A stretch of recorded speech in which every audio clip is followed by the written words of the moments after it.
To outsiders, we looked like a normal family, maybe even a good one, the kind that hosts birthday dinners where the candles drip into the frosting, and the living room always smells like laundry and something cooking. 16 years of that illusion. 16 years where I showed up to everything: school plays, dentist appointments, parent-teacher nights, while another man flickered in and out of my stepson's life like a faulty light bulb. His name was Todd, the biological father, the ghost who visited only during holidays or milestone events. When he arrived, it was always with a calculated air of generosity. Gifts that shimmered in wrapping paper but had no substance underneath. A watch, a new phone, some flashy piece of technology, not for love, not for care, but for performance. It worked. It always worked. Alex, my stepson, looked at those gifts as sacred tokens from a man who had never earned the right to give them. And me? I was the man who kept the fridge full. The one who learned how to silence the dishwasher so it wouldn't wake anyone. I was the man who picked up the pieces. I bought the winter coats, paid for the braces, and made sure the heating stayed on during the coldest months. I never asked to be thanked. But I think I believed, in some childish way, that one day I would be. One day Alex would see who had actually raised him. One day he'd understand. When I moved in with Karen, his mother, I didn't do it with the intention of becoming a father. I thought we were just building something new, something steady. But the moment I walked through that door, I felt the weight of the empty chair at the table. Todd's absence wasn't just a memory. It was a structure. It had shape. It had rules. And I was expected to fill it perfectly and quietly. And I tried. God, I tried. Those early years were brutal. I worked long hours at my main job, picked up late-night contracts just to cover the growing list of expenses. Karen worked too, but part-time and not consistently. She was always exhausted, always distracted. Her silence wasn't malicious, it was survival. And in that silence, I stepped in again and again, until I no longer knew where my role ended and Todd's should have begun. Alex was never cruel to me in those years, not openly. He just kept his distance. He spoke to me with the measured politeness you give to strangers, the ones who ring up your groceries or fix your furnace. I'd ask him about school and he'd mumble. I'd show up at his soccer matches and he'd never wave. Still, I kept coming. I took photos, I cheered, I learned his schedule by heart. I didn't ask for affection. I thought consistency would eventually earn trust. When he turned 16, I bought him a car. It wasn't new. I couldn't afford that. But it was clean, reliable, and safe. The day I handed him the keys, his eyes lit up. And for a fleeting second, he looked at me like I was more than the man who just lived with his mother. He called me Dad that day. Just once. One word. But it burned into my memory like it had been carved into stone. It erased so many doubts. I remember thinking, this is it. This is when the past starts turning into something else. This is when he stops seeing me as an intruder and starts seeing me as a man who stayed. I told myself maybe I hadn't been building a hollow house after all. Maybe I'd built a home. Of course, Karen noticed how tired I was. She'd tell me not to overwork. Sometimes she said, Michael, you're doing too much. Todd should be paying his share. But she never demanded it. She had long given up on expecting anything from that man. And somewhere along the way, she quietly handed the full burden over to me. I accepted it. I accepted the unpaid roles, the invisible sacrifices, the emotional labor. I told myself that love wasn't something that always spoke. Sometimes it just stood in the doorway and waited. I thought if I stood there long enough, if I kept the door open long enough, someone would walk through. When Alex got into college, I didn't hesitate. Every fee, every textbook, every bus pass and rent check, I covered it. I did it in silence, logging into online portals at 2 a.m. to make sure nothing bounced. I sold some equipment from an old side business just to fund his summer abroad program. He said it would change his life, so I made sure it happened. $40,000 disappeared from my account like vapor. I didn't flinch. That's what fathers do, I told myself. They give. They make sure doors stay open. He never really said thank you. Not in words. When he came home on weekends, he brought his laundry but not his gratitude. He ate the food I cooked, but he never asked how I'd been. It was as though he thought comfort grew on trees, that tuition paid itself. I assumed it was just immaturity. He was young. He'd understand one day. Karen tried, occasionally, to remind him. She'd say things like, "You know Michael does a lot for you." But the way she said it, like a warning, not a truth. Like I was someone who might break if unappreciated too long. And maybe I was. But I swallowed that feeling, buried it under more labor. Because I thought that's what love required, sacrifice without acknowledgement. Even when his friends came over, I'd give them rides, order pizzas, make myself scarce so they could have space. I was always in the background. But I believed that someday, maybe years from now, Alex would look back and see me there. Constant, quiet, necessary. I used to think being a good stepfather meant replacing someone. Now I realize it meant becoming someone else entirely. Someone who gives without asking, who stands in the cold while others sit warm. 16 years. 16 years of being the man behind the curtain. 16 years of believing that presence could replace blood.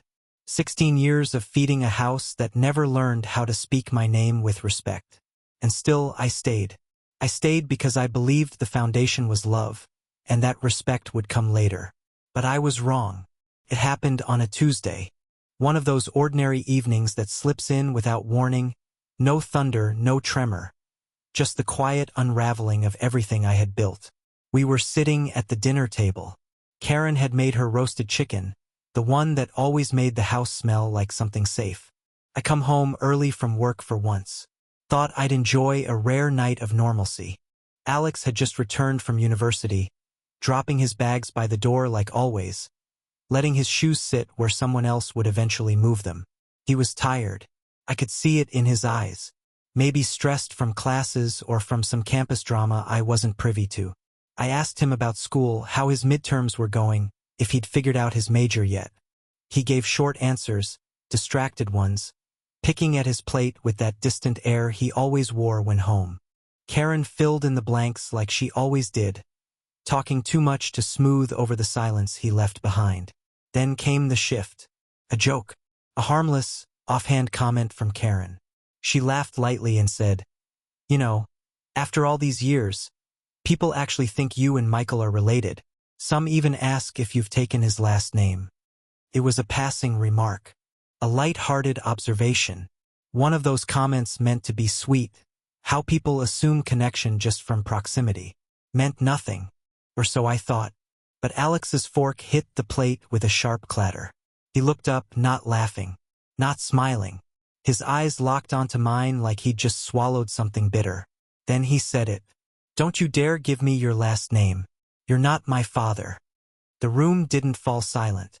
It froze, like time held its breath. He didn't shout it. There was no anger in his voice. That would have made it easier. No, he said it with something worse, clarity. A flat, declarative tone. A rejection not born from rage but from truth, at least as he saw it. Calm. Final. Karen stared at him, mouth slightly open. Her eyes flicked to me, then back to him, then down to her hands. She didn't speak. Not right away. And that silence, that quiet collusion, hit harder than the words themselves. I didn't respond. What could I say? What argument could undo 16 years reduced to a sentence? The table I had paid for, the walls I had kept warm, the education I had funded. All of it stood around me like an accusation. I felt like a stranger at my own dinner. I finished my food. Every bite tasted like ash. Karen didn't look at me. Alex went back to eating as if he hadn't just torn through me. Like it was nothing. When the meal was over, I stood up, took my plate to the sink, and walked away.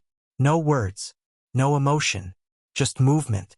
I went to my office, shut the door, and stared at the walls. They were covered in framed certificates, records of work I'd done, contracts I'd closed, bills I'd paid. The physical evidence of a man who had given everything to a house that didn't recognize him. My hands trembled as I opened my laptop. I didn't rage. I didn't type with fury or slam the mouse. No, I was calm, cold, like I had been dunked in ice. And with that clarity, I logged into every financial portal I'd been using to support Alex. His university tuition account. Cancelled. His off-campus apartment rent auto-transfer. Cancelled. The pocket money debit card I had refilled every month. Frozen. The backup savings account I had created in case of emergencies. Drained, transferred back to my own private account. Each step came with a kind of brutal satisfaction. Not vengeance. Just reality. I was no longer his father. He had said so himself. And I finally believed him. When I closed the laptop, the silence of the house pressed against me like a second skin. Karen knocked once on the door, soft, uncertain. I didn't answer. She didn't knock again. That night I lay in bed next to her. She didn't say a word. I knew she was awake. I could feel the tension in her body. But she didn't reach for me, didn't offer an apology, didn't explain. Just silence. And in that silence, something broke. Not loud, not obvious, just broke. The next day Karen tried. Not with effort but with excuses. He's young, she whispered. He doesn't know what he's saying. But she didn't deny it, didn't scold him, didn't demand he apologize. She was always better at rationalizing Alex's cruelty than confronting it. A week passed. Then the consequences began. The first envelope arrived. The thick one, official looking. Karen opened it while I drank my morning coffee. Her face drained of color. "It's from the university," she said, her voice barely audible. "They're saying tuition hasn't been paid." I didn't move, didn't flinch. She looked up. "Michael, did something happen?" "There was no mistake," I said. Her lips parted in disbelief. "You canceled it?" "I stopped being his father," I replied. "That's what he wanted." She didn't argue. She couldn't. Alex came home later that day, storming into the kitchen, panic lacing his voice. "Why didn't my tuition go through? My account's locked. What the hell?" I looked at him calmly. "I'm not your father, remember?" His face twisted. "You can't be serious. You can't just stop paying." I shrugged. "I didn't stop paying. I just started listening." He paced, yelled, demanded. Karen tried to mediate, but her voice was weak. She had no ground to stand on. Her silence had already chosen a side. "You've paid this whole time," Alex barked.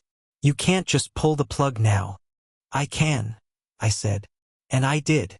You told me I was nothing to you. So now you'll have to rely on someone who is something." His voice cracked. "Todd won't pay. He never does." I nodded. "Then maybe you should have thought of that before spitting on the man who carried you for 16 years. His rage broke then. Tears welled in his eyes, not from sorrow, but from fear. Fear of the world outside the safety net I had built. The one he'd mocked, dismissed, rejected until it vanished. Karen stood by, hands trembling. She tried again quietly. "Michael, please, just until the semester ends." "No," I said. "He learns nothing if I save him. He'll just spit again."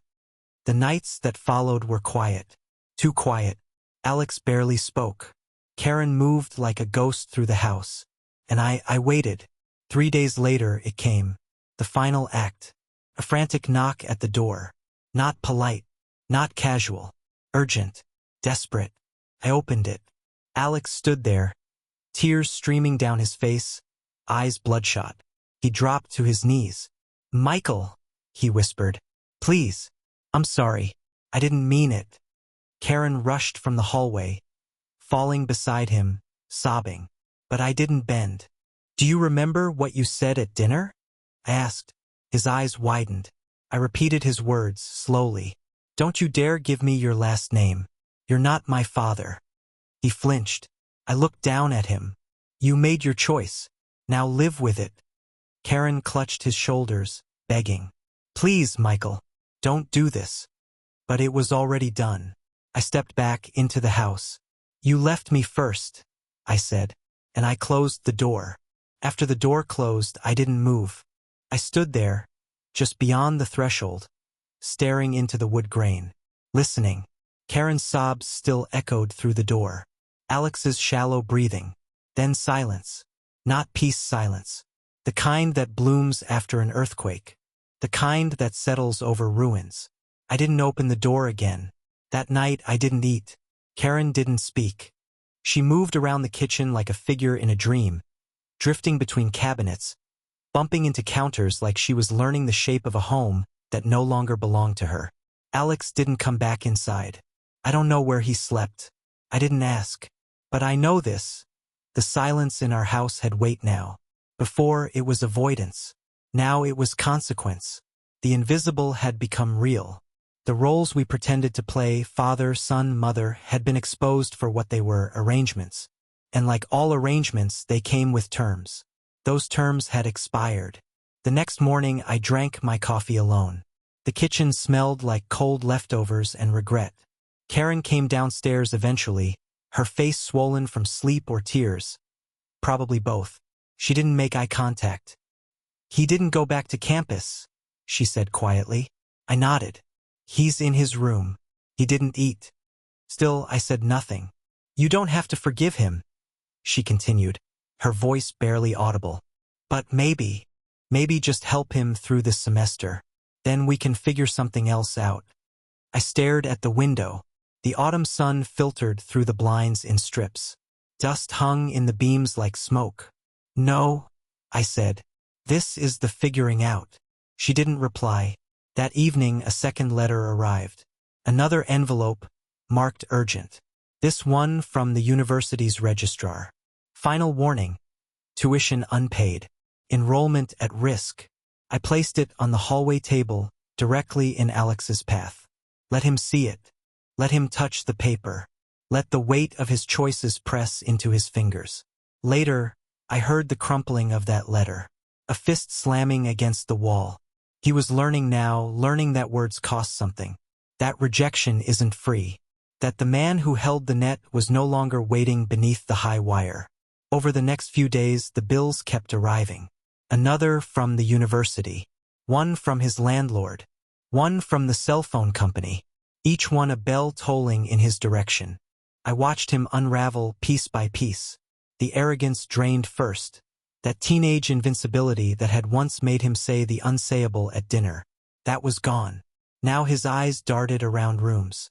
Now he flinched when footsteps approached. Now he hovered at the kitchen threshold like a boy afraid of punishment. But I never raised my voice. That was the difference. I wasn't angry anymore. I wasn't hoping for an apology. I wasn't waiting for understanding. I was done. He came to me once, just once, during that week. Not to say sorry. Not to talk. Just to ask. He stood at the doorway to my office, hands in his pockets like he was back in middle school. "I need help," he said. I didn't look up from my screen. "You'll have to be more specific. My apartment rent's overdue. And tuition. And I'm out of money. I need help." "Ask your father." "You know he won't." "That's not my problem." He didn't speak. Just stood there, blinking, processing. "You said I wasn't your father." I continued, my voice steady. "I'm giving you exactly what you asked for. No father, no help."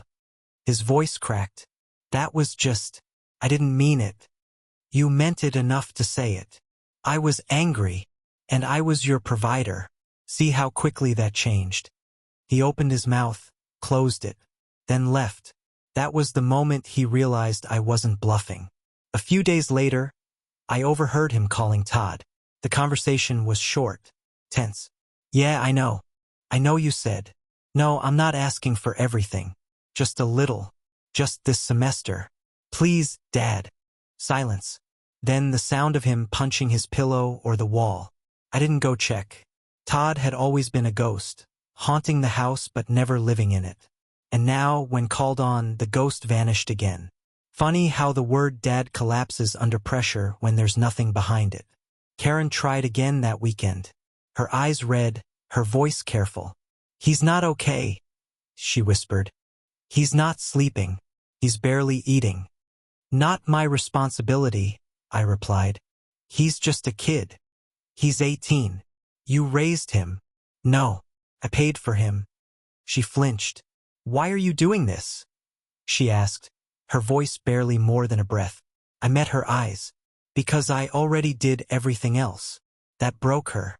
She turned away, hands covering her face. I didn't follow. Then came the moment. 3 days before the university's final deadline.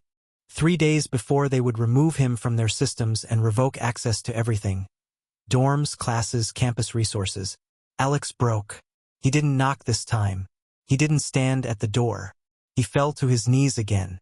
Right there in the hallway. A grown man crumpled like paper. "Please," he said. "I don't care about pride anymore. I don't care what you call me. Just please help me. I'll work it off. I'll pay you back. I'll do anything." Karen stood behind him, silent, her face pale. I watched them both, and I said nothing. He crawled forward. His hands touched my shoes. "I'm sorry," he whispered. "You were always there. You were the only one." He was sobbing now, loud, ugly, the kind of sobs that come from something deeper than fear, the collapse of a worldview. The moment a child sees their protector walk away. Karen knelt beside him, her hand on his back. And me? I felt nothing. No triumph, no power, just emptiness. "You said I wasn't your father," I told him. He nodded through the tears. "I was wrong. Too late. Please."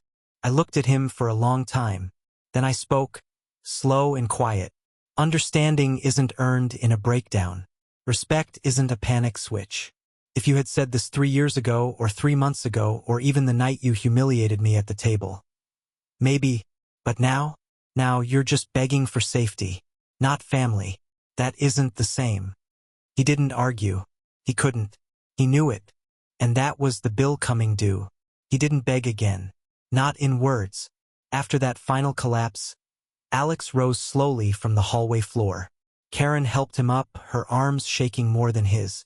They didn't speak. He didn't look at me. There was no shouting, no second plea. Just silence, but this time not cold. Defeated. Heavy. He returned to his room and didn't come out for hours. When he did, it was only to gather his laptop and a handful of textbooks. He moved like someone navigating through a wreckage. Karen stayed close by him like a ghost following the recently dead. For the next week, the house existed in slow motion. No music. No footsteps. Just the muffled sounds of consequence. Karen tried to hold things together. She cooked. She cleaned. She left coffee cups by my side like offerings. But the warmth that once sat between us, if it had ever been real, was gone. Her silence had bought this outcome, and now she was walking in its ruins too. Every morning, Alex sat at the kitchen table, sometimes pretending to read, sometimes scrolling through job boards on his laptop. He made a few phone calls, asked a few friends if they had room on their couches. I heard one of them say, "Man, I thought your stepdad paid for everything." The pause afterward said enough. By the end of that week, the university made good on its warning. The email came. I know because I saw it open on his screen as I passed by. Enrollment suspended. Non-payment of tuition. Karen read it too. She didn't cry. Not this time. She sat across from me at the dinner table that night. A table we hadn't shared in days. Her plate was full. She didn't touch it. "He's out," she said. I nodded. She stared down at her hands. "You could still fix it." I didn't answer. "He's hurting. He's learning." She looked up at me then.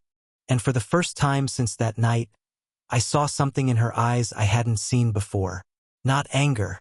Not sorrow. Recognition. She saw me for who I really was. The man who had kept the lights on, kept the water hot, kept her son fed, clothed and educated. And the man she had watched be erased without lifting a hand. "I didn't know how bad it had gotten," she whispered. "Yes, you did," I replied. She didn't deny it. We didn't speak again for 2 more days. Then, one afternoon, I came home to find Alex gone. His bags were missing. His room stripped bare except for a few hangers and a dented wall where he had once hung a poster. On the kitchen counter, Karen had left a note. "He's staying with a friend. Just for a while." I didn't respond. I didn't ask who the friend was. Didn't ask how long a while meant. Didn't ask when, or if he'd come back. The house grew quiet again. But this time it didn't feel empty. Felt honest. like a wound that had finally stopped pretending to be healed. Karen and I began to pass each other like strangers. Not cold, not cruel. Just two people who had learned too much about each other to continue the lie. We never fought, never screamed. We just dissolved like sugar in water.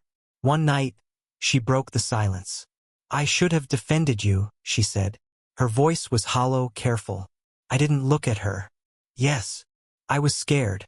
Of pushing him away. Of breaking things. "You broke them anyway." She nodded. "I know." I stood and left the room. 3 weeks later, I told her I was moving out. I didn't give an ultimatum. Didn't ask her to choose. I wasn't interested in redemption. I just wanted peace. I packed quietly. Took only what was mine. Left the rest, the furniture, the decor, the photos on the wall where I stood behind them, smiling like I belonged. I didn't leave a note. I just left. I found a small apartment a few towns over. Nothing grand, but quiet, clean, paid for entirely by me, like everything else had been. I slept better there than I had in years. Some nights, I'd catch myself staring at the walls, waiting for a knock, waiting for footsteps, waiting for some dramatic apology that would never come. And in time, even that expectation died. One day I received an email. It was from Alex. No subject line, just one sentence. "I was wrong." That was it. Not a call, not a visit, no offer to meet, to talk, to explain. Just 3 words. 3 brittle, too late words trying to patch 16 years of silence and one sentence that shattered it all. I didn't respond. Not because I was angry, but because I finally understood something I should have learned long ago. There's a difference between regret and transformation. Regret is a feeling. Transformation is a choice. And Alex had shown no sign of the latter. A week later, Karen called. Her voice was soft, unsure. I could hear the echo of the house behind her. "He's back," she said. I didn't answer. "He's working, saving money, says he wants to go back to school." "That's good," I said. "He wants to talk to you." "I don't need to talk." She paused. "He's changed." "No," I said. "He's struggling." "That's not the same thing." Silence. Then, "Are you ever coming back?" I didn't know what she meant, to the house, to the family, to her. So I answered honestly. "No." That was the last time we spoke. Months passed. Then a year. The house was eventually sold. I learned through a mutual friend that Karen had moved closer to her sister. Alex enrolled in a local community college. Paid his own way. Good. Sometimes I wonder if he tells people about me. If he says he once had a stepfather who carried him for 16 years before letting him fall. Maybe he does. Maybe he doesn't. Either way, I've made peace with my absence. People talk about forgiveness like it's a virtue, like it's a debt we owe to others. But I've learned something harder. Some things don't get forgiven. Some things just get walked away from. That doesn't make you cruel. It makes you free. I wasn't a perfect man, but I showed up. I gave. I carried. I stayed. And when I was finally pushed out, I didn't slam the door. I didn't retaliate. I just closed the account. Now I live quietly. No more second-hand fatherhood. No more invisible sacrifices. Just mornings with my coffee. Evenings without performance. A life no longer built on someone else's silence. And now I ask you, was I wrong? Was I wrong to stop carrying a child who refused to see me as anything more than a wallet with a face? Was I wrong to demand respect after years of being everything a father should be? Or was that the only way left to teach a lesson that words never could? Because in the end, love without respect is just servitude. And I've paid that price long enough.